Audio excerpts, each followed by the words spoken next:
আমি জানি না আমাদের ডাবরভাঙ্গা উচ্চ বিদ্যালয়ে একটি ছাত্র পাস করতে পারে নাই। এই মাস্টারগুলা এরা কি করে এখানে? ওরা কি এখানে আপনার পড়াশোনা করে নাকি ফিল্ডিং মারে বেড়ায়? আমি এটা জানতে চাই। আমার খুব দুঃখ, আজকে আমি লজ্জিত।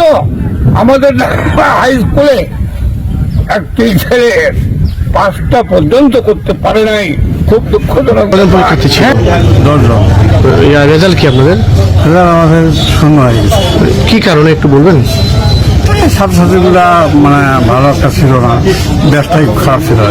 কিন্তু ওরা ঠিক মতো টাইম মতো আসে না, এবং টিফিনের সময় ওরা এইখানে নাস্তা খাইতে পারে, কিন্তু ওরা সবকিছু আছে, এই জায়গায় প্লাস আছে, চা বানাইতে খাইতে পারে, এবং কি আমাদের এখানে আপনার সবকিছু আছে, পিয়ন আছে, ওরাও বানাই দিতে পারে, কিন্তু ওরা কিছু করে না। ওরা শুধু এখান থেকে 1 কিলো দূরে যায়, ওরা চা খায়, ওখানে আড্ডা দেয়, পান সিগারেট খায়, আবার আসে 2টা 3টার সময় আসে, একটা ক্লাস নিয়ে আবার স্কুল ছুটি দিয়ে দেয়।